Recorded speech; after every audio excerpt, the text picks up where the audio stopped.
Madaling araw sa isang maliit na baryo sa paanan ng bundok sa Quezon. Napakakapal ng hamog, tila puting pader na humaharang sa paningin kahit 10 hakbang lang ang layo. Sa likod ng hamog na iyon, 3 binata na naghahanap ng damo para sa alaga nilang hayop ang biglang napahinto. Mula sa direksyon ng lumang kulungan na gawa sa kahoy na pagmamay-ari ng pamilya ni Mang Manuel, may masangsang na amoy na sumusundo sa ilong, isang amoy na hindi maaaring galing lang sa bangkay ng simpleng manok. Nang lumapit sila, ang trapal na tumatakip sa kulungan ay dahan-dahang gumalaw, tila may humihinga sa likod nito. Biglang narinig ang tunog ng mabigat na pagkikiskis. Sinundan ito ng mahinang lagabog, parang isang mabigat na bagay ang bumagsak sa lupa. Itinaas ng isa sa mga binata ang dulo ng trapal, at sa sandaling iyon, napasigaw siya ng malakas hanggang sa umalinggaw ang boses niya sa buong burol. Hindi dahil sa gumagalaw ang dambuhalang sawa, kundi dahil ang gitnang bahagi ng katawan nito ay may abnormal na umbok, tila ba may itinatagong kung ano na hindi naman hayop. Isang mapagpalang araw po sa inyong lahat. Maglaan tayo ng sandaling oras para mag-alay ng panalangin at paghingi ng gabay sa may kapal. Naway sa pamamagitan nito ay maging panatag ang ating mga puso at mapuno ng biyaya ang ating mga buhay. Ang hamog sa umaga ng Agosto ay dahan-dahang bumababa mula sa mga dalisdis ng bundok. Binalot nito ang baryo ng San Isidro ng kulay abong maputla na nagmistulang anino sa isang masamang panaginip ang paligid.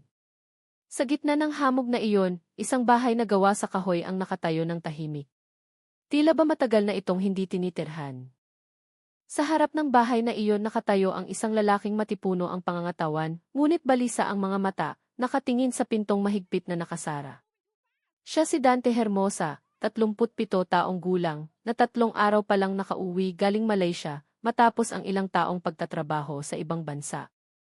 Ngunit ang pag-uwi niya sa pagkakataong ito ay hindi para magdala ng pasalubong, at hindi rin para magdiwang. Mula nang tumapak siya sa airport, isang masamang pakiramdam na ang humahabol sa kanya na parang anino. At nang sa wakas ay makarating siya sa bahay ng kanyang mga magulang na dati puno ng tawanan at tunog ng mga kaldero, nadatnan niya ang isang bagay na nagpasikip ng kanyang dibdib, katahimikan. Isang katahimikan na hindi normal. Katahimikang nagpapatayo ng balahibo. Wala ang tunog ng mga hakbang ng kanyang ina, si Aling Sonia, na karaniwang gising na bago pa magmadaling araw para magpakulo ng tubig. Wala ang pamilyar na ubo ng kanyang ama, si Mang Manuel Santos, na laging naririnig mula sa sala tuwing umaga. Nakatayo ang bahay, pero parang hungkag, parang walang buhay sa loob. Si Aurora, ang kanyang asawa, ay nakatayo sa kusina nang dumating siya. Maputla ang mukha ng babae. Nanginginig ang boses nito nang sabihing, sina nanay at tatay, pumunta sa kabilang bayan, Dante. May prayer meeting daw ang pamilya. Ngunit nang tawagan ni Dante ang mga kamag-anak sa kabilang bayan, ang sagot na nakuha niya ay nagpalamig sa kanyang bato. Walang prayer meeting o anumang pagtitipon. Hindi sila pumunta doon. Ibinaba ni Dante ang telepono nang nanginginig ang kamay. Nakatayo lang si Aurora. Pinipilit ng mga labi niyang umiti, ngunit hindi sumusunod ang kanyang mga mata. Mula sa araw na iyon, ang takot ay gumapang sa buong katawan ni Dante. Sinubukan niyang pakalmahin ang sarili, iniisip na baka pumunta lang sa ibang lugar ang mga magulang niya, pero tumututol ang kanyang lohika. Hindi sila umaalis ng walang pasabi. Hindi kailanman. Wala pang 1 linggo, lalong naging balisa si Dante. Nagparoot pa rito siya sa bakuran, minamasdan ang bawat sulok tila naghahanap ng kahit maliit na bakas ng kung anong gumugulo sa isip niya. Ang lalong nagpatindi ng kaba niya ay ang malaking kulungan sa gilid ng bahay. Ang kulungang sadyang ginawa ng kanyang ama para sa alagang dambuhalang sawa, isang hayop na itinuturing nilang tila bantay ng kanilang tahanan. Mahigit 10 taon nang inaalagaan ang sawang iyon. Karaniwan itong mabangis at matakaw. Ngunit nitong mga nakaraang araw, ayon kay Aurora, ayaw kumain ng ahas. Nakapulupot lang ito sa sulok ng kulungan, tahimik na parang bato. Mukhang kakaiba ang tiyan nito, masyadong malaki, tila may itinatagong bagay na hindi nararapat. Sa tuwing tinitingnan ni Dante ang kulungan, lalong bumibigat ang kanyang dibdib. May masamang kutob na nakadikit sa kanya, pero hindi niya matukoy kung ano. Noong unang gabi ng kanyang pag-uwi, may kakaibang amoy sa paligid ng kulungan, amoy na parang basang karne na humalo sa mamasa-masang lupa. Sabi ni Aurora, amoy lang daw iyon ng nabubulok na manok. Ngunit alam ni Dante ang pagkakaiba ng amoy ng bangkay at ng isang bagay na mas kahina-hinala. Sa ikatlong gabi pagka-uwi, sumuko na si Dante sa kanyang takot. Eksaktong 4:00 ng madaling araw, nagpunta siya sa istasyon ng pulis sa bayan at inireport na ang kanyang mga magulang ay nawawala na ng mahigit 10 araw. Nanginginig ang boses niya, halo-halong kaba at galit. Natahimik sandali ang pulis na tumanggap ng report bago agad na tinawagan ang kanyang nakakataas. Sa maikling panahon, natanggap ni Police Major Benigno Ben Pascual, ang hepe ng Criminal Investigation Unit, ang tawag. Kilala si Major Ben bilang investigador na kalmado at hindi madaling madala ng emosyon. Pero nang marinig niya ang boses ni Dante sa telepono, boses na puno ng takot at manipis na pag-asa, alam ni Ben na hindi ito simpleng kaso ng mga nawawala. May kakaiba na agad sa simula pa lang. Bandang 6:00 ng umaga, pumasok ang mobile ng pulis sa lupang daan patungo sa bahay ng pamilya Santos. Mababa pa ang hamog sa pagitan ng mga puno ng kape at kawayan na lalong nagpasuray sa paligid. Nakatayo si Dante sa harap ng bahay, naghihintay sa kanila. Mapula ang kanyang mga mata. Mukhang hindi natulog magdamag. Bumaba si Major Ben mula sa sasakyan, tinitigan ang bahay na kahoy ng may mapanuring tingin. Dahan-dahan siyang lumakad, pinagmamasdan ang bawat sulok, ang sahig na kahoy na tila masyadong malinis, ang pinto sa likod na medyo basa pa na parang kakatapos lang buhusan ng tubig, at ang malaking kulungan na natatakpan ng madilim na trapal. May kakaiba simula nang umuwi ako, sir, sabi ni Dante sa paos na boses. Nagsimula sa kulungan na iyan. Inangat ni Ben ng bahagya ang trapal. Agad na sumingaw ang samar na amoy lansa, tila isang babala. Ang dambuhalang sawa ay tahimik at hindi gumagalaw, pero ang gitnang bahagi ng katawan nito ay nakalobo. Hindi normal. Tumingin si Ben kay Dante. Gaano katagal nang inaalagaan ng pamilya niyo ang hayop na to? Mahigit 10 taon na po, sir, sagot ni Dante. Kadalasan kahit ano kinakain yan, pero nitong mga nakaraang araw, ayaw gumalaw. Tumango ng dahan-dahan si Major Ben, pero ang isip niya ay napupuno na ng mga tanong na nagpakunot sa kanyang noo. Isang bagay ang naituro sa kanya ng karanasan bilang investigador, hindi nagbabago ang ugali ng hayop ng walang matibay na dahilan. Habang ang forensic team na kararating lang ay naglalagay ng police line sa paligid ng kulungan, tinanaw ulit ni Ben ang bahay. Tila may malamig na hangin gumagapang mula sa mga dingding na kahoy, dala ang pakiramdam na mahirap ipaliwanag. Lumabas si Aurora galing sa kusina na may dalang dermos ng tubig. Kalmado ang mukha niya. Masyadong kalmado para sa isang taong nawawala ang mga biyenan. Umiiwas ang tingin niya kay Major Ben tuwing tinatanong. At lalo iyong nagpaasiwa sa pulis. Sa likod ng bahay, napansin ni Ben ang sahig na basa pa, tila nilinis lang noong nakaraang gabi. May mga bakas ng kuskus na kahina-hinala.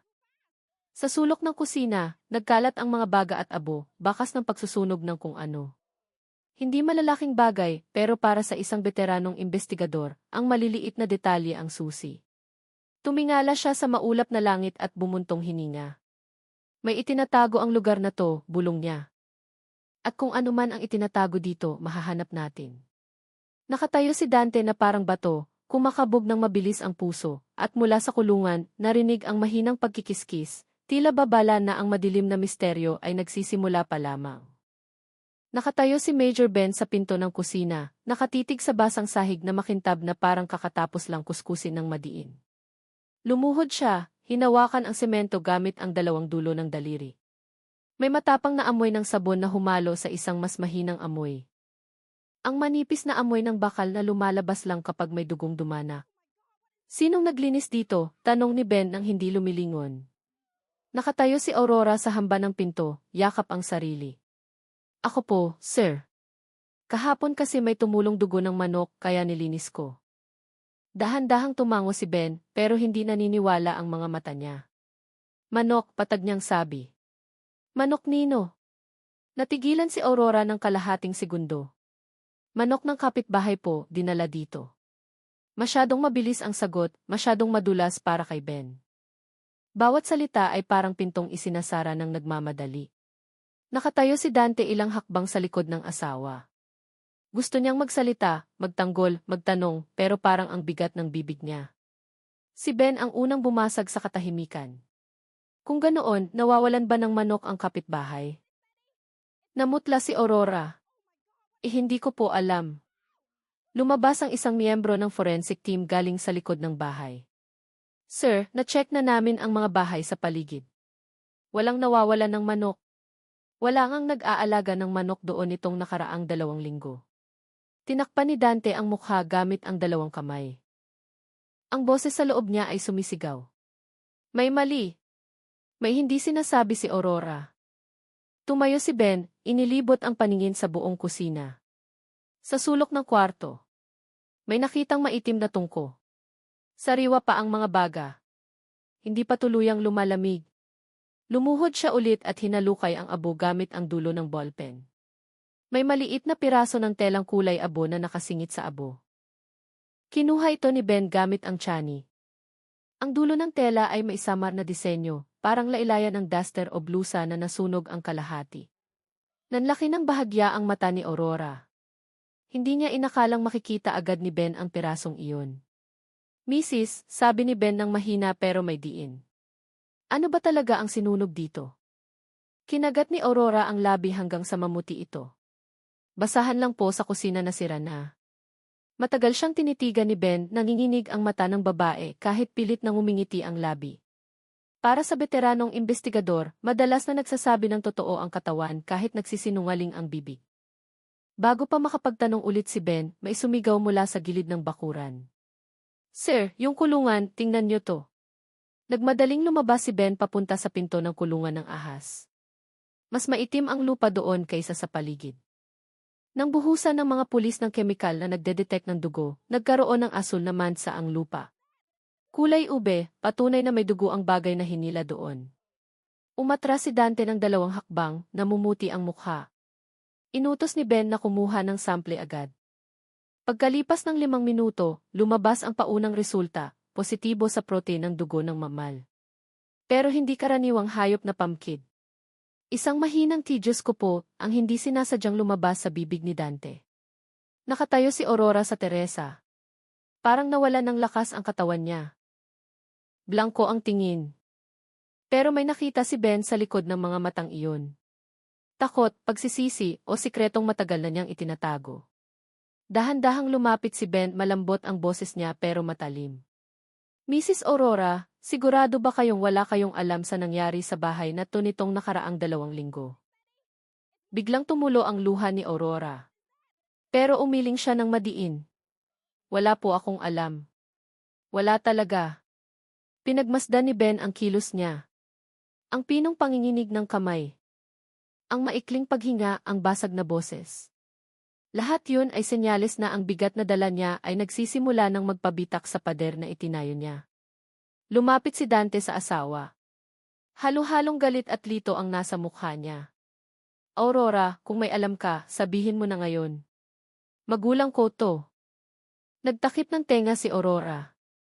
Umiyak ng walang tunog. Huminga ng malalim si Major Ben, hindi na simple ang kasong ito. Lahat ng bakas ay tumuturo sa iisang direksyon. May nangyari sa pagitan ng kusina at ng kulungan ng ahas. Isang bagay na hindi kayang takpan ng sabon, abo. O mga salitang maingat na pinili. Tinitigan niya ang kulungan na nakatayo ng tahimik sa likod ng hamog. Sa loob, gumagalaw ng mahina ang sawa. Nakalobo pa rin ang tiyan, tahimik pero nakakatakot. Tumingin si Ben kay Dante. Bubuksan natin ito isa-isa. Walang sikretong habang buhay na maitatago. Tumango si Dante kahit nanginginig ang katawan. At nang umagang iyon, sa ilalim ng makapal na hamog, nagsimula na ang madilim na investigasyon. Nang sumapit ang gabi, muling bumaba ang hamog sa baryo. Isa-isang nagbukas ang mga ilaw sa mga bahay. Pero ang bahay ng pamilya Santos ay nanatiling madilim. Nasa bakuran pa rin si Major Ben. Nakatayo at nakatitig sa kulungan ng ahas na ngayon ay napalilibutan na ng police line. Rinig na rinig ang huni ng mga kuliglig. Pero may kung anong nagpapabigat sa paligid. Nakatayo si Dante hindi kalayuan sa kanya. Yakap ng lalaki ang sarili. Tila pinipigilan ang panginginig na gumagapang sa kanyang mga buto. Sa tuwing tinitingnan niya ang kulungan, napupuno ang isip niya ng mga nakakatakot na tanong. Nasa loob ba niyan ang mga magulang niya? Samantala, nakaupo si Aurora sa teresa. Nakatukod ang tuhod sa dibdib, magulo ang buhok. At lalong namumutla ang mukha bawat minuto. Tila nakikipagbuno ang katawan niya sa bigat na hindi na niya kayang itago. Nilapitan ni Ben ang dalawang pulis na nagkakabit ng dagdag na ilaw. Simulan natin ang masusing pagsusuri sa likod. Walang lalabas-masok hanggat hindi ko sinasabi, utos niya. Nang handa na ang lahat, gumalaw sila papunta sa area sa pagitan ng kusina at kulungan, kung saan nakita ang mansa ng dugo kanina. Nagsimulang umambon. Naging makintab ang lupa. Sinuyod ng spotlight ang bawat pulgada. Naghahanap ng bakas na baka nalampasan. Isang pulis ang naghawi ng manipis na lupa gamit ang maliit na pala at biglang nagsabi. Sir, tingnan niyo to. Lumuhod si Ben sa ilalim ng lupa, may bakas ng mahabang kaladkad, mga 1.5 metro. Papunta diretso sa pinto ng kulungan. Hindi malalim ang bakas, pero sapat para ipakita na may mabigat na bagay na hinila doon. Humakbang palapit si Dante. Pero pinigilan siya ng kamay ni Ben, huwag muna kayong lumapit. Sa ilalim ng ilaw, kitang-kita ang bakas. Masyadong malaki para sa manok. Masyadong tuwid para sa bangkay ng hayop. Tinakpan ni Dante ang bibig niya. Nagsimulang tumulo ang luha kahit pinipigilan niya. Sinuri ng ibang pulis ang mga siwang ng kahoy na kulungan at may nahanap na nagpatahimik sa lahat, maliit na piraso ng telang kulay kape. Sumabit sa basang pako at amoy lansa. Pinagmasdan ni Ben ang pino nitong disenyo. Nakita na niya ang ganitong tela sa lumang litrato ni Aling Sonia na nakasabit sa sala. Gumapang ang lamig sa batok niya. Ilagay sa evidence bag. Utos ni Ben ng mahina. Napansin niyang yumuko lalo si Aurora na nakamasid mula sa malayo. Dahan-dahang nanginig ang balikat nito. Nakita iyon ni Ben ang reaksyong iyon ay hindi lang takot, reaksyon iyon ng taong may alam at nilalabanan ang alaalang gustong kumawala. Lumapit ang isang pulis kay Ben at inabot ang resulta ng rapid test mula sa mansa sa kusina. Sir, ito na po ang resulta. Binasa ni Ben ang maliit na papel at bumuntong hininga ng malalim. Hindi dugo ng hayop. Dugo ng tao. Tumingin siya sa kusina, sa kulungan. Tapos kay Aurora. Nagsisimula nang makita ang koneksyon. Kahit hindi pa malinaw kung sino ang may gawa. Anong ibig sabihin nito? Basag ang boses ni Dante. Halos hindi marinig. Matagal na tinitigan ni Ben ang lalaki bago sumagot. May itinatago ang mga magulang niyo. O kaya may nangyaring away bago sila nawala. Mabilis na umiling si Dante. Hindi, wala. Mahigpit sila, pero hindi sila umaalis ng walang pasabi. Hindi ganito. Dahan-dahang tumango si Ben at naglakad papunta sa teresa kung saan nakaupo si Aurora. Lumuhod siya sa harap nito. Mrs. Aurora. Malambot ang boses niya pero matalim parang balisong. Isa lang ang itatanong ko ngayong gabi. May itinatago ka ba? May nangyari ba dito bago umuwi ang asawa mo? Inangat ni Aurora ang mukha, mapula ang mga mata. Pero malamig tulad ng taong matagal nang nagpipigil ng dalahin. Nanginig ang labi niya. Wala. Wala akong alam sa kahit ano, mahina niyang sagot. Pero iba ang sinasabi ng katawan niya. Basag ang boses, maikli ang hininga. Tumayo si Ben. CJ. Pero bukas ng umaga. Sisimulan natin ang masusing investigasyon. Hindi na ako makakapaghintay. Sumenyas siya sa team na isara ang area at maglagay ng 2 bantay sa tabi ng kulungan. Nang patayin ang mga spotlight isa-isa, narinig ang mahinang pagkikiskis mula sa loob ng kulungan. Galaw ng isang bagay na malaki. Mabigat at hindi mapakali. Napalingon agad si Dante. Nagtakip ng mukha si Aurora. Nakatayo lang si Ben, nakatitig sa kulungan gamit ang madilim na tingin.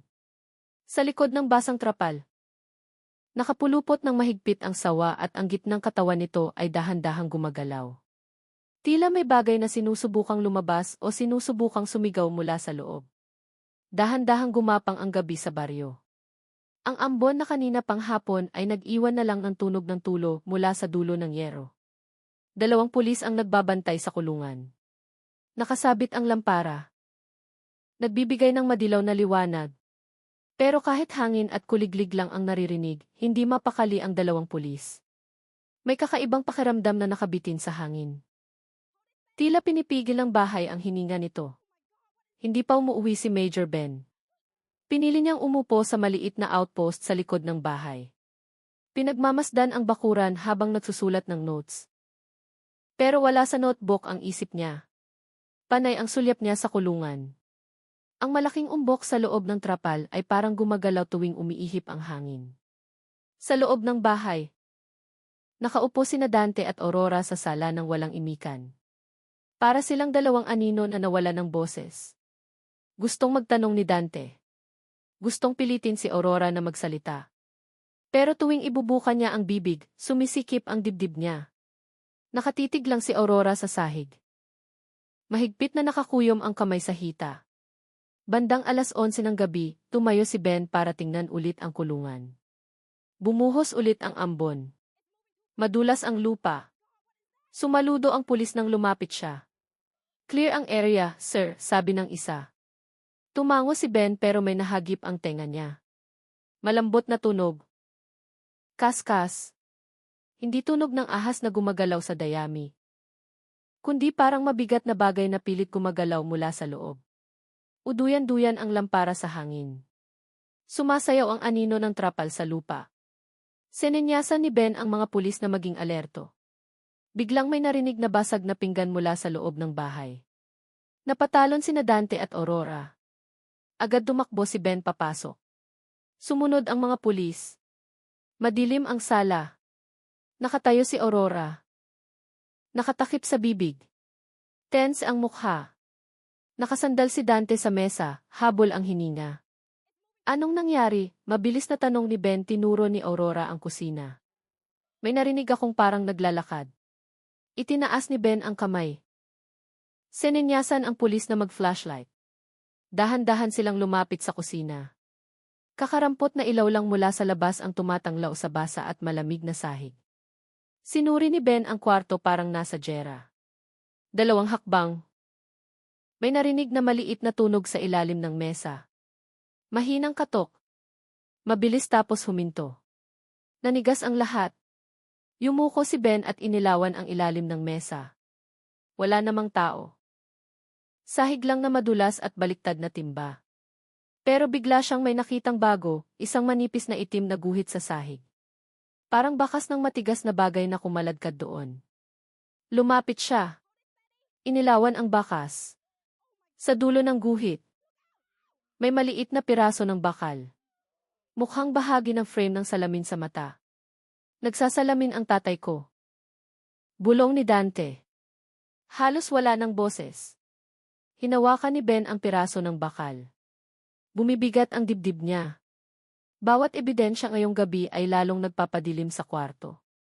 "Gusto kong iselyo ang lahat ng ito," matigas niyang utos. "Simula bukas, walang hahawak sa kusina at kulungan ng walang pahintulot ko." Nang tatayo na si Ben, may malakas na tunog galing sa kulungan. Hindi hangin, hindi simpleng galaw. Kundi parang mabigat na dagok mula sa loob. Kumabog ng malakas ang trapal. Tumakbo palabas ang mga pulis. Mabilis na sumunod si Ben na iwan sina Dante at Aurora, pero napilitan silang sumunod dahil sa takot. Pagdating sa bakuran, gumedjuwang ng malakas ang lampara.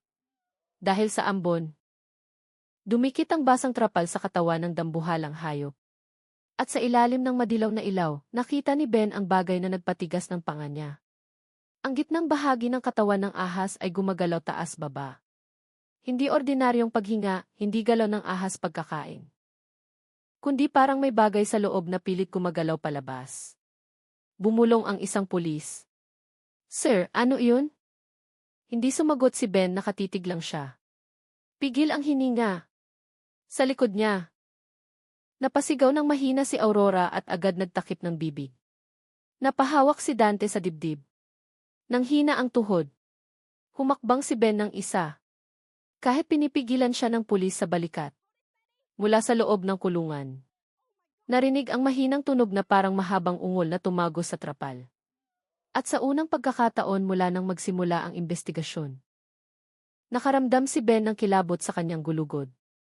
Mayroon sa loob ng kulungan na iyon. Isang bagay na hindi lang basta hayop na buso. Isang bagay na nagsisimula ng magpumiglas mula sa madilim na misteryong matagal nang ibinaon sa katahimikan. Umaalingaungaw pa ang mahabang ungol mula sa kulungan habang nakatunganga ang lahat sa bakuran. Makintab ang lupa dahil sa ambon. Sumasalamin sa nanginginig na liwanag ng lampara. Nakatayo si Major Ben sa pinakaharap. Bahagyang nakahilig ang katawan na parang may pinakikinggan. At narinig ulit ang tunog. Mahina. Pero malinaw na hindi kaskas ng ahas. Hindi rin dayami. Kundi parang mabigat na paghinga, malalim at mahaba. Tila galing sa isang bagay na hindi dapat buhay. Itinaas ni Ben ang kamay. Walang lalapit. Manatili sa pwesto. 2 pulis ang dumikit, tinutok ang flashlight sa trapal. Sa likod ng tela, ang nakapulupot na katawan ng sawa ay gumagalaw ng dahan-dahan pero hindi natural. May malaking bukol sa gitna ng katawan nito. Bukol na kanina pa kahina-hinala. Pero ngayong gabi, mas malinaw na parang may bagay sa loob na nagpapalit ng pwesto. Kumapit si Dante sa poste ng beranda para hindi matumba. Nanlaki ang mata, namuti ang mukha. Sir, ano iyon? Bakit parang gumagalaw sa loob? Hindi sumagot si Ben, ayaw niyang gumawa ng espekulasyon bago makasiguro. Pero mabilis ang takbo ng isip niya, pinagdurugtong ang mga ebidensya, sahig na sobrang linis, abo ng sinunog na tela, mansa ng dugo ng tao, telang kulay kape. At bakas ng kaladkad. Nakatayo si Aurora sa likod ni Dante. Takip ang bibig ng kamay. Nanginginig ng malala ang balikat. Iniiwas ang tingin sa kulungan. Parang takot na lumabas ang katotohanang iniiwasan niya at sirain ang natitirang katahimikan. Nilapitan ni Ben ang isang pulis. Buksan ang dagdag na ilaw. Itutok sa gitnang katawan ng hayop. Agad na kumuha ang pulis ng portable light at itinutok sa kulungan. Tumagos ang puting liwanag sa manipis na trapal. Ipinakita ang nakakatakot na anino sa likod nito, isang hugis na pahaba, matigas, at hindi gumagalaw tulad ng karaniwang katawan ng ahas. At nang tumama ang ilaw sa ilalim ng trapal, may kumislap na parang refleksyon ng maliit na bakal.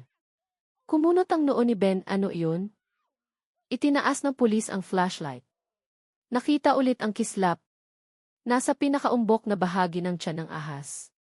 Napalunok si Dante. Basag ang boses. May gintong singsing ang tatay ko, sir. Kumikislap yun kapag natatamaan ng ilaw. Napasinghap si Aurora. Nawalan siya ng balanse at muntik nang matumba kung hindi inalalayan ng babaeng pulis. Pumikit siya. Tuloy-tuloy ang agos ng luha. Malinaw sa kilos niya, may bagay na mas malaki kaysa sa takot. Lumapit si Ben ng kaunti. Matalim ang tingin sa trapal. Mag-ingat. Lahat umatras ng 5 hakbang. Tumindi ang tensyon. Lumakas ang ulan. Kumakabog ang trapal sa hangin parang hininga ng dambuhalang nilalang. Alam ni Ben na hindi ito ang oras para mag-opera o gumawa ng marahas na aksyon ng walang tamang gamit, walang vet, walang preparasyon. Pero malinaw ang isang bagay. Hindi na sila makakapaghintay ng matagal. Tinapik ni Ben si Dante sa balikat. Bukas ng umaga, gagawin natin ang full inspection kasama ang medical team. Bubuksan natin to ng formal. Tumango si Dante kahit basa ang mata. Pero bago makalayo si Ben, may malakas na tunog mula sa kulungan. Bog! Parang may humampas sa dingding na kahoy mula sa loob.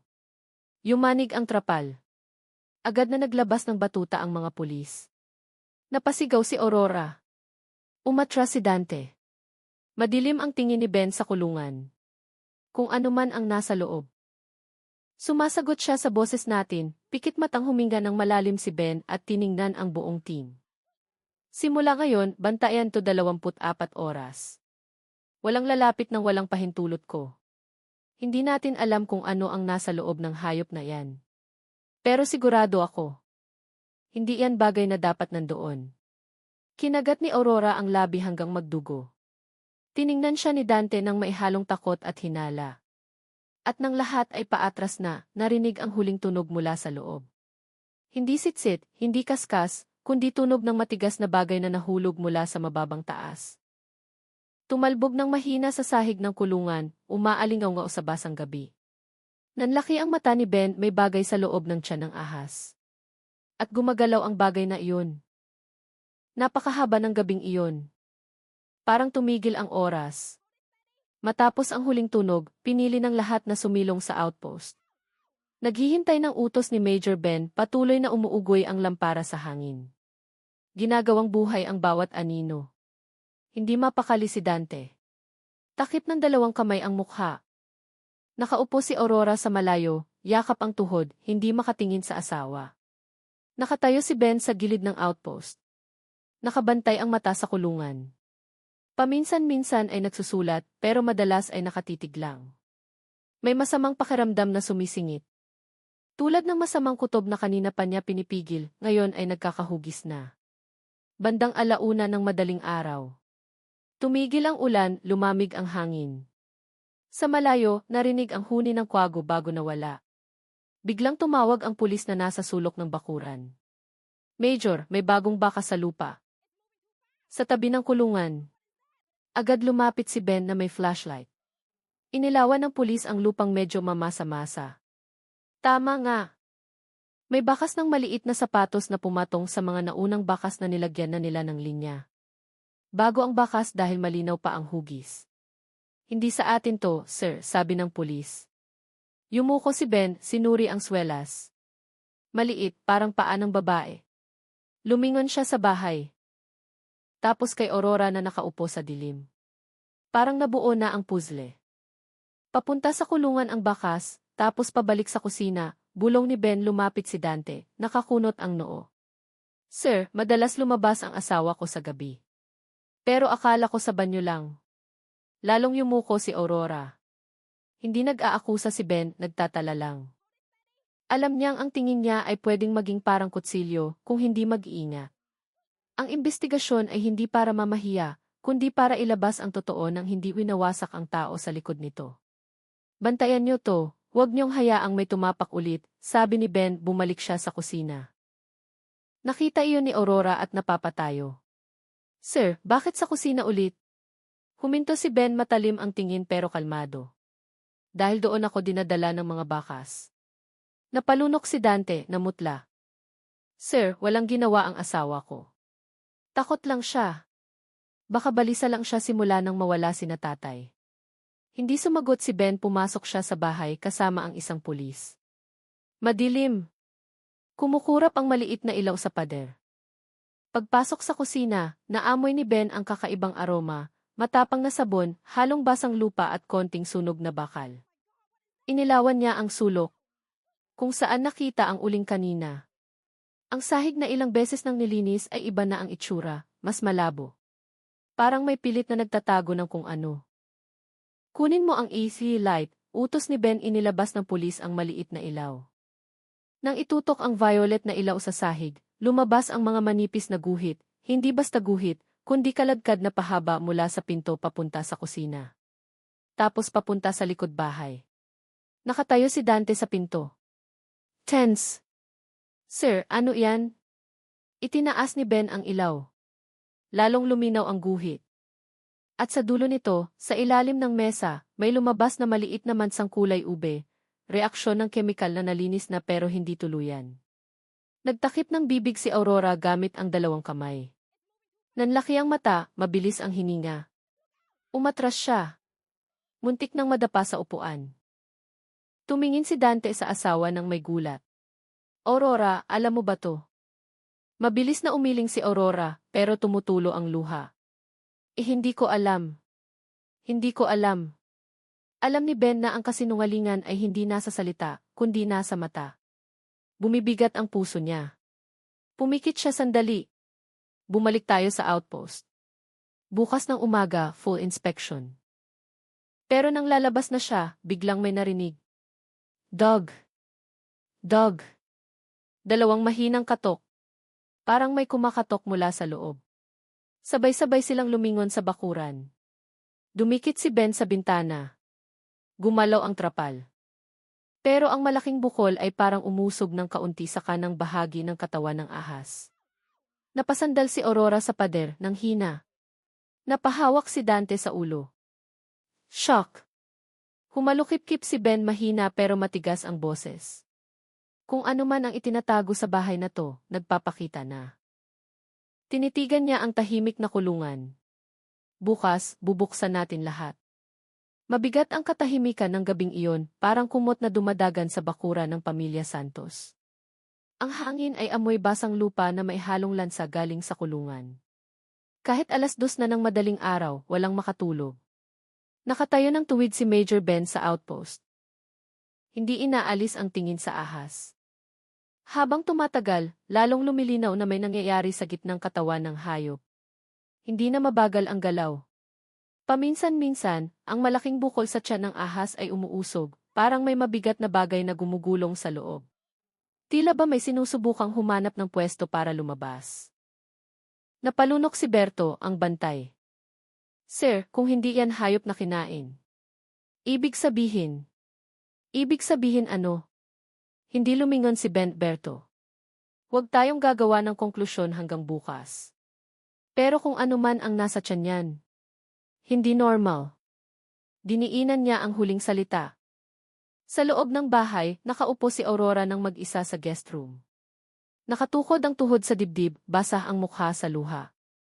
Paminsan-minsan ay nagtatakip ng tenga, sinusubukang palayasin ang mga tunog sa labas, ang kalabog, ang kaskas, ang bulungan ng mga pulis.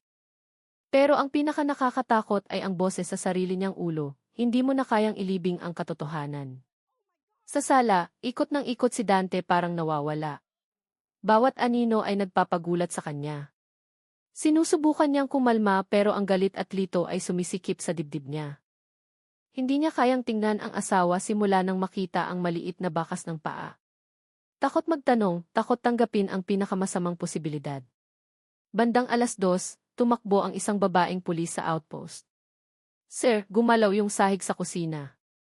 Kumunot ang noo ni Ben, anong ibig mong sabihin? Yung mansa ng kaladkad, sir. Parang lumapad ang guhit, parang mailikidong lumabas sa sela ng sahig. Agad tumayo si Ben at pumasok. Binuksan ang ilaw.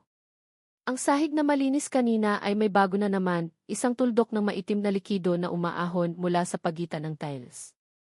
Parang may supot ng likido sa ilalim na dahan-dahang pumuputok. Umalingasaw ulit ang amoy bakal. Yumuko si Ben, hinawakan gamit ang gloves. Sariwa pa. Nanigas si Dante sa pinto. Sir, anong sariwa? Hindi pwede. Ilang araw na. Tumingin sa kanya si Ben, walang ekspresyon. Baka hindi lumang bakas ang nakikita natin. Biglang umatras si Aurora na nasa pasilyo. Naipit ang hininga, nanginig ang kamay. Pinagmasdan siya ni Ben. Minsan, ang katotohanan ay hindi kailangang itanong, lumalabas ito sa katawan ng tao. Pagbalik nila sa outpost, may malakas na tunog mula sa kulungan. Blag! Umuga ang outpost, kumabog ang trapal. Tumilaok ang manok sa malayo sa takot kahit madilim pa. Itinutok agad ni Berto ang malaking flashlight. Ang malaking bukol sa katawan ng ahas ay lumipat sa likuran, parang malaking bagay na tinulak mula sa loob. Napaluhod si Dante. Diyos ko, anong ginagawa ng hayop na yan? Ano ang nasa loob? Kumapit si Aurora sa poste. Maputla, nanginginig ang labi. Mukhang may gustong sabihin pero nabubulol. Bawat galaw ng ahas ay parang suntok sa dibdib niya. Lumapit si Ben ng kalahating hakbang. Lahat umatras. Hindi natin alam kung naghihingalo ang hayop o sinusubukang ilabas ang kung ano. Biglang narinig ang malutong na tunog. Crack! Crack! Parang maliit na buto na nabali o matigas na bagay na naipit sa loob. Nanigas ang lahat. Kumukurap ang lampara. Habol ni Aurora ang hininga at sa gitna ng katahimikan, bumulong siya ng napakahina. Hindi lang siya ang may kasalanan. Lumingon agad si Ben, anong ibig mong sabihin? Kinagat ni Aurora ang labi hanggang magdugo. Umiyak ng malakas. Tinitigan siya ni Dante ng may wasak na mukha. Lumapit si Ben, mababa ang boses. Aurora, anong itinatago mo? Anong alam mo sa nasa loob ng kulungan? Nagtakip ng mukha si Aurora. Basag ang boses. Hindi ko kaya. Hindi ko kayang sabihin ngayon. Huminga ng malalim si Ben sa likod nila, narinig ang huling tunog mula sa kulungan. Tunog na nagpatigil sa daloy ng dugo ni Ben. Isang tunog ng mabigat na pag-usad sa loob ng tiyan ng ahas. Tapos tumigil ng tuluyan. Tila ba? Nahanap na ng nasa loob ang huling pwesto nito. Hindi pa tuluyang sumisikat ang araw, pero may abong liwanag na gumagapang mula sa likod ng burol. Ang malamig na hangin ay tumutusok sa balat at ang hamog ay nakasabit sa mga dahon ng saging sa likod ng bahay ng mga Santos. Sa bakuran, ang kulungan ng ahas ay nakatayo ng naninigas parang itim na anino na naghihintay na mabuksan ang sikreto. Walang gumalaw simula nang marinig ang huling tunog ilang oras na ang nakakalipas. Nakahalukip-kip si Major Ben, nakatingin sa kulungan ng walang ekspresyon. Pero sa likod ng pagiging kalmado, mabigat ang dibdib niya. Alam niya ngayong umaga ang deadline, ang katotohanan ay hindi na pwedeng ipagpaliban. Dumating ang forensic team at vet mula sa bayan ng eksaktong alas 7. Bumaba sila dala ang mga gamit, gloves, malalaking ilaw, at gamit pan-opera ng hayop. Tumahimik ang paligid nang lumapit sila. Nilapitan ni Ike Ramos, ang vet na namumuno, si Ben Major, nabigyan na ba ng pampakalma ang hayop? Umiling si Ben, walang naglakas loob lumapit. Hindi agresibo ang hayop pero hindi normal ang galaw. Kumunot ang noo ni Ike Ramos habang nakatingin sa kulungan. Kung ganoon kalaki ang umbok gaya ng report nyo, hindi ito simpleng impatso. Tinitigan siya ni Ben, handa kami sa anumang posibilidad. Nakatayo si Dante sa beranda, maputla. Nasa sulok naman si Aurora. Yakap ang sarili. Ayaw tumingin sa labas. Bawat tunog mula sa bakuran ay parang pakong bumaon sa alaala niya. Sumenya si Ben, simulan na natin. Binuksan ng pulis ang trapal ng dahan-dahan. Tumama ang liwanag ng umaga sa dambuhalang sawa. Hindi na gumagalaw ang hayop. Mamasa-masa ang balat pero malamig, at ang malaking umbok sa tiyan ay mukhang matigas, hindi na umaalis sa pwesto. Nilapatan ni Ike Ramos ng stethoscope ang gilid ng katawan ng ahas. Ilang segundo bago niya inangat ang mukha. Major, patay na ang hayop. Mahina niyang sabi. Binasag ng boses na iyon ang katahimikan. Nagtakip ng bibig si Dante. Shock. Napaupo si Aurora. Nanginginig ng malala. Tinitigan ni Ben ang hayop at tumango. Sige, ituloy natin. Nagsimula nang magtrabaho ang team. Hindi na kailangan ng pampatulog. Inihanda nila ang malaking scalpel. Lalagyan ng ebidensya. Double gloves. 2 pulis ang nagtutok ng spotlight sa katawan ng ahas. Huminga ng malalim si Ike Ramos at hiniwa ang balat ng ahas, ang unang hiwa. Bumuka ang kaliskis. At lumabas ang amoy na nabubulok na agad nagpatakip ng ilong sa mga pulis. Ikalawang hiwa, bumuka ang laman. Mas lalong nakita ang malaking umbok. Hindi bilog ang hugis, kundi may mga kanto. Parang lumunok ng bagay na hindi pagkain. Nag-iwas ng tingin si Dante, nanginginig ang tuhod. Nagtakip ng tenga si Aurora. Tuloy-tuloy ang agos ng luha. Alam niyang darating ang sandaling ito. Pero iba ang alam mo lang kaysa sa nakikita mo na. Huminto sandali si Ike Ramos at naglabas ng malaking forceps. May matigas na bagay. Hilahin natin dahan-dahan. Hinila niya ang isang bagay mula sa loob ng katawan ng ahas. Isang bagay na nakabalot sa lusaw na telang kulay kape. Sumingaw ang nakakasulasok na amoy. Nang bumuka ng kaunti ang tela dahil sa paghila, natigilan ang lahat. Sa dulo ng tela, may nakitang piraso ng sarong na may batik na kilalang kilala ng buong baryo. Napasigaw si Dante at bumagsak sa lupa. Kay tatay yan. Humagulgol si Aurora. Tinakpan ang mukha. Yumuko si Ben sandali at nagutos, ituloy nyo. Kailangang ilabas lahat. Hinila ng team ng mas malakas, bumuka ang tela. At lumabas ang hugis na hindi pwedeng magkamali, braso ng tao. Maputla at matigas, litaw ang ilang buto. Sa kamay na iyon, may gintong singsing na may nakaukit na Keith. Inisyal ni Mang Manuel Santos. Pumikit si Ben hindi dahil sa pandiri, kundi dahil sa bigat ng hanging dumadaloy sa kwarto. Tumingin siya sa bahay, sa bintana kung saan nagtatago si Aurora. Ang tingin ni Ben ay hindi galit, kundi tingin ang taong alam na malapit na niyang hawakan ang puso ng katotohanan. Habang hinihila ng medical team ang susunod na bahagi ng katawan, may narinig mula sa loob ng bahay. Biglang sumigaw si Aurora, "Ayoko silang mamatay. Ayoko." Pero hindi ko mapigilan nung gabing iyon. Ang sigaw na iyon ay nagpatahimik sa buong bakuran. Isinara ni Ben ang notebook niya, tumingin ng diretsyo sa pinto, at naglakad. Sa umagang iyon, hindi lang katawan ng ahas ang binuksan. Pati ang katotohanan ay nagsimula ng bumuka at wala nang makakapigil. Umalingaw-ngaw ang sigaw ni Aurora sa buong bakuran.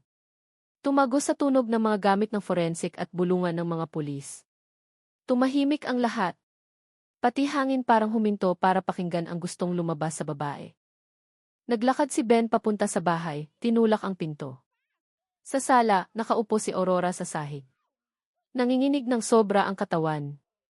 Magulo ang buhok, maga ang mata, at habol ang hininga parang kakatapos lang tumakbo mula sa takot na hindi na maitago. Nakatayo si Dante sa likod. Maputla at blangko ang mukha. Parang taong nawala ng pundasyon sa buhay. Dahan-dahang lumapit si Ben, hindi na nanakot ang boses. "Aurora, sabi mo hindi mo mapigilan nung gabing iyon. Anong ibig mong sabihin?" Pumikit si Aurora, diniinan ang tenga, tila gustong palayasin ang boses na siya lang ang nakakarinig. Hindi ko kaya." Gabi-gabi bumabalik ang boses. Boses nila. Yumuko si Ben para magpantay sila. "Walang boses na mananakit sa'yo ngayon. Ikwento mo ang totoong nangyari." Umiling si Aurora pero lalong bumuhos ang luha. "Wala akong gustong saktan. Pero nung gabing yun, sina Tatay Manuel at Nanay Sonia. Nag-away na naman kami. Dahil sa akin." Napalingon si Dante, nanlaki ang mata. "Ano?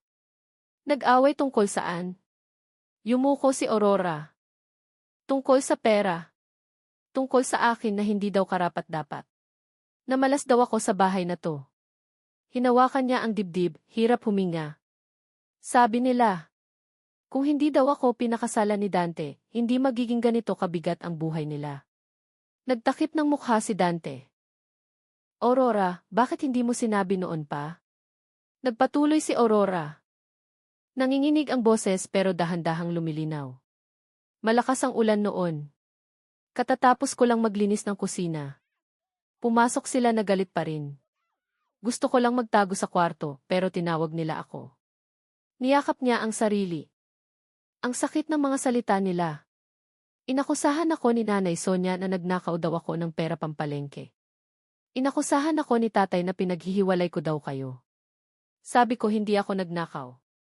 Sumumpa ako. Pero ayaw nilang maniwala." Tumango si Ben, tapos anong nangyari?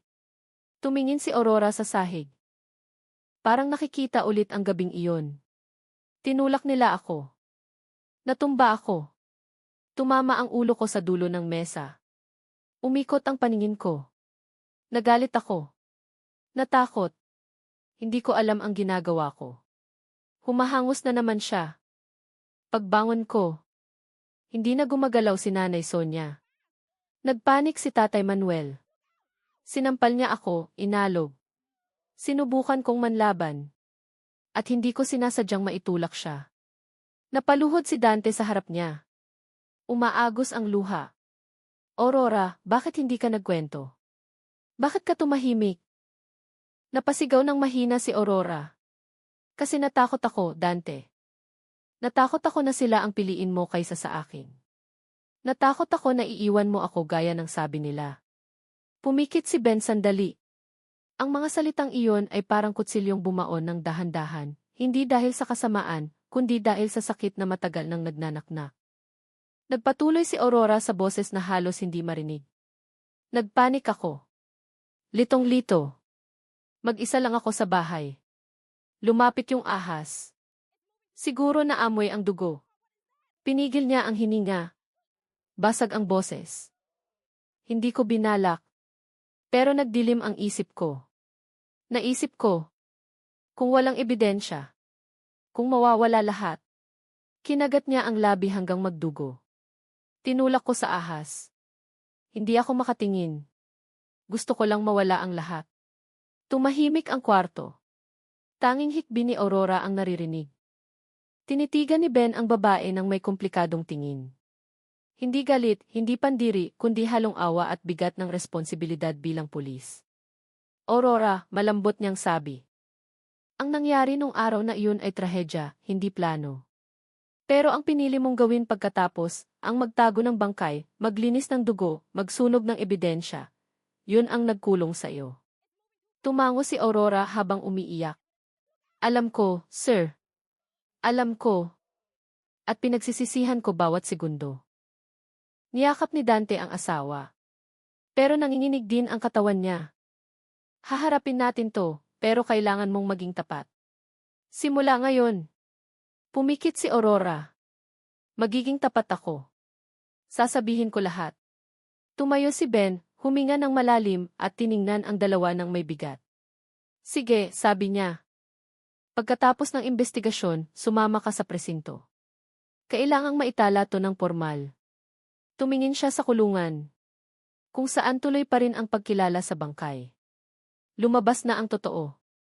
At wala nang daan pabalik. Sa wakas ay tumagos na ang araw sa hamog ng probinsya. Nang matapos ang proseso ng identifikasyon, dahan-dahang isinara ang dalawang body bag yumuko ang mga pulis. Habang si Dante ay nakatayo na parang estatwa. Nagbago ang mukha niya, naging isang bagay na mahirap intindihin, halong kawalan, galit at lungkot na hindi na mapigilan. Dinala na si Aurora sa upuan sa sala ng babaeng pulis. Basag ang mukha, blanko ang mata, at mahigpit na nakalupigpig ang kamay sa hita. Hindi na siya humahagulgol, tahimik na lang na tumutulo ang luha. Tulad ng isang taong tinanggap na ang pagguho ng mundong pilit niyang tinutukuran ng takot. Nilapitan ni Major Ben si Dante. Nakikiramay ako. Hindi ito ang katapusang gusto ng kahit sino. Tumango ng mahina si Dante. Hindi ko alam kung anong mararamdaman ko, sir. Magulang ko sila. Pero asawa ko rin siya. At ako. Hindi niya tinuloy. Sumabit ang mga salita sa lalamunan. Tinapik ni Ben ang balikat niya. Minsan, hindi patas ang mga pagsubok ng buhay. Pero kailangan nating piliin ang tama kahit mapait. Samantala, inalalaya ng pulis si Aurora Patayo. Nanginginig siya, pero hindi nanlaban ng ihatid palabas papunta sa mobile. Gontay ang lakad, parang taong naglalakad patungo sa tadhana na alam na niya at tinanggap na. Bago sumakay, tumingin siya kay Dante sa huling pagkakataon ng umagang iyon. Dante, patawarin mo ako. Halos hindi marinig. Hindi sumagot si Dante. Tinitigan lang niya ang asawa gamit ang matang puno ng luha.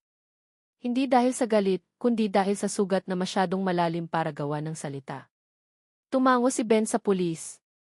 Umandar ng dahan-dahan ang sasakyan pababa ng lupang daan, iniwan ang bahay na ngayong umaga ay tila mas tahimik kaysa dati. Lumipas ang ilang linggo. Mahaba ang naging paglilitis. Patong-patong na investigasyon, tinawag ang mga saksi sa baryo, nagbigay ng pahayag ang forensic expert, at ilang beses nagkaroon ng reconstruction.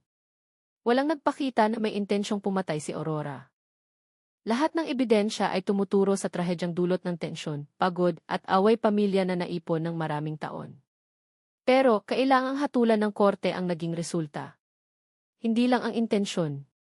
Hinatulan si Aurora ng 20 taong pagkakakulong. Umiyak siya nang marinig yun pero hindi tumutol. Walang pagtanggi.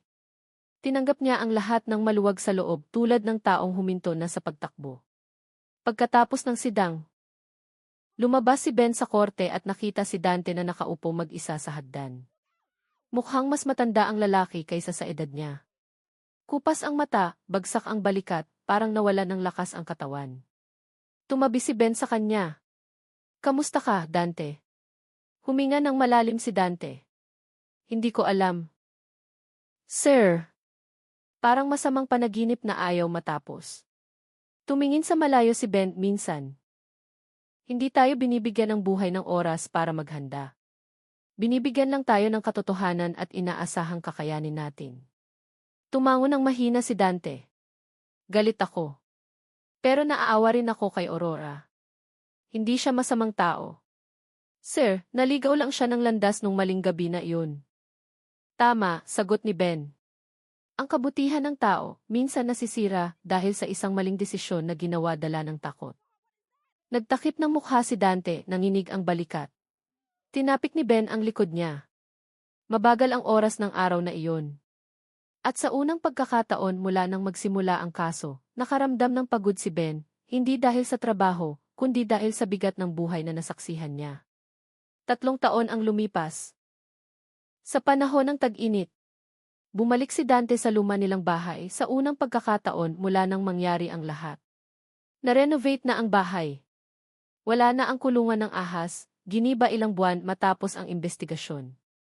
Mas tahimik na rin ang baryo. Kahit na ang kwento ng trahedya ng pamilya Santos ay binubulong pa rin ng mga tao tuwing sumasapit ang dilim. Nakatayo si Dante sa bakuran. Nakatingin sa pwesto kung saan dating nakatayo ang kulungan. Doon, may tumutubo ng maliit na puno ng mangga na tinanim ng anak ng kapitbahay, simbolo na ang buhay ay kailangang magpatuloy. Huminga siya ng malalim. Nay, tay. Patawad po, bulong niya. Hindi ko mababago ang nakaraan pero natuto ako. Tumingala siya sa langit. Malambot na tumama ang araw sa mukha niya. Minsan, ang sugat ang pinakatapat na guro. At aalagaan ko ang natitirang buhay ko ng mas mabuti. Sa malayo, nakita niya si Major Ben na papalapit. Medyo mauban na ang pulis, pero ganoon pa rin ang tingin, kalmado, matigas, pero puno ng malasakit. Binibisita ang nakaraan? Tanong ni Ben. Opo, sagot ni Dante sabay tipid ng ngiti. Kailangan ko lang isara ang kabanatang to. Tumango si Ben. Ang pagsasara ay hindi ibig sabihin kinalimutan. Ibig sabihin lang, pinili mong magpatuloy. Nakatayo silang magkasama sa katahimikan. At sa bakuran na minsang nagtago ng madilim na sikreto, umihip ang hangin dala ang mga natitirang sakit. Nag-iwan ng leksyon na aalalahanin habang buhay, na ang galit, gaano man kaliit. Kung kikimkimin ng matagal ay kayang magpasabog ng pamilya. Na ang takot ay kayang mag-alis ng katinuan ng tao. At ang katotohanan, kahit mapait, ay ang tanging daan para isalba ang kung anong natitira.